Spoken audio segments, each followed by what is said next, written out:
شب برات آنے والی ہے. شب برات میں ہم جم کر اللہ کی عبادت کریں، اپنا تعلق اللہ رب العزت سے خوب مضبوط کریں.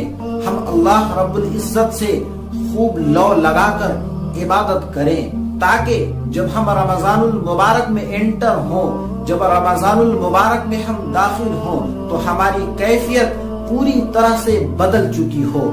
رسول اللہ صلی اللہ علیہ وسلم رمضان المبارک کے بعد سب سے زیادہ جس مہینے میں روزہ رکھتے تھے وہ یہی شعبان المعظم کا مہینہ ہے. یعنی شعبان میں وہ رمضان المبارک کے بعد سب سے زیادہ روزہ رکھتے تھے. ایک مرتبہ ایک شخص نے رسول اللہ صلی اللہ علیہ وسلم سے پوچھا کہ یا رسول اللہ صلی اللہ علیہ وسلم، آپ شعبان میں اتنے کثرت سے روزہ کیوں رکھتے ہیں؟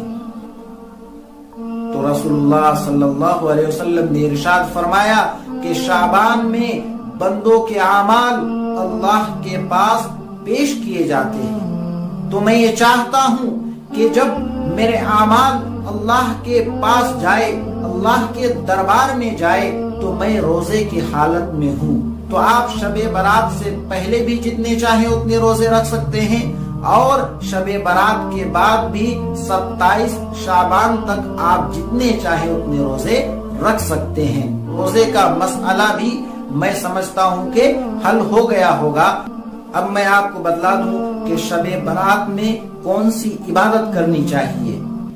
آپ اگر انٹرنیٹ کے اندر، یوٹیوب کے اندر اگر آپ سرچ کریں گے تو آپ کو بہت سے ایسے لوگ بھی مل جائیں گے جو شب برات میں طرح طرح کی نمازیں پڑھنے کے لیے، طرح طرح کی تسبیحات پڑھنے کے لیے اور الگ الگ درود پاک پڑھنے کے لیے آپ کو بتا رہے ہوں گے، اور کہیں گے کہ اس درود پاک سے یہ ثواب ملتا ہے، اس نماز کو پڑھنے سے یہ ثواب ملتا ہے، اور یہ تسبیحات پڑھنے سے یہ مشکل حل ہو جاتی ہے. لیکن میں آپ کو بتلا دوں کہ شب برات کی فضیلت تو احادیث مبارکہ سے ثابت ہے. بہت ساری احادیث ضعیفہ ہیں جس میں شب برات کی فضیلت ثابت ہے، لیکن کسی بھی حدیث سے یہ بات ثابت نہیں ہے کہ شب برات میں کوئی خاص عبادت یا کوئی خاص تسبیح آپ کو بتائی گئی ہو. جس طرح سے ہم عام دنوں میں عبادت کرتے ہیں، جس طرح سے ہم عام دنوں میں نماز پڑھتے ہیں، جس طرح سے ہم عام دنوں میں تسبیح پڑھتے ہیں، جس طرح سے ہم عام دنوں میں درود پاک پڑھتے ہیں، اسی طرح سے ہم شب برات میں بھی درود پاک پڑھ سکتے ہیں. شب برات میں اسی طرح سے ہم نماز پڑھیں گے، شب برات میں اسی طرح سے ہم تسبیحات پڑھیں گے، اور پڑھنا چاہیے. اسی لیے شریعت نے یہاں میدان کھلا رکھا ہے کہ آپ جو چاہیں عبادت کر سکتے ہیں. یہاں شب برات میں کوئی خاص عبادت کوئی حدیث سے ثابت نہیں ہے. اگر کوئی شخص کہتا ہے کہ میں نے فلاں کتاب سے یہ بات پڑھی ہے، تو کتاب غلط ہے.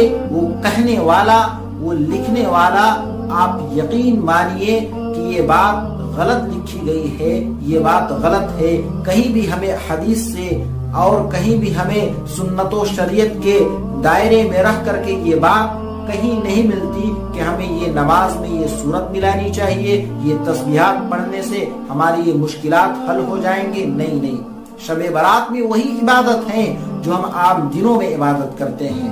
اب عبادت کہاں کرنی چاہیے؟ بہت سے لوگ کہتے ہیں کہ مسجد میں کرنی چاہیے یا گھر میں.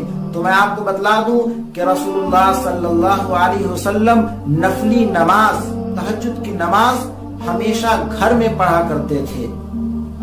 صرف جب اعتکاف میں رہتے تھے تو مسجد میں نماز پڑھتے تھے تہجد کی. لیکن جب بھی آپ تہجد کی نماز پڑھتے تھے اعتکاف کے علاوہ، تو آپ نے تہجد کی نماز گھر میں ادا کی. اس لیے بہتر یہ ہے کہ ہم سب گھر میں ہی ہم شب برات میں اللہ کی عبادت کریں. اور ایک بات میں آپ کو بتلا دوں کہ مسجد میں جا کر کے عبادت کر سکتے ہیں، لیکن دھیان رہے کہ مسجد میں ایسا ماحول نہ ہو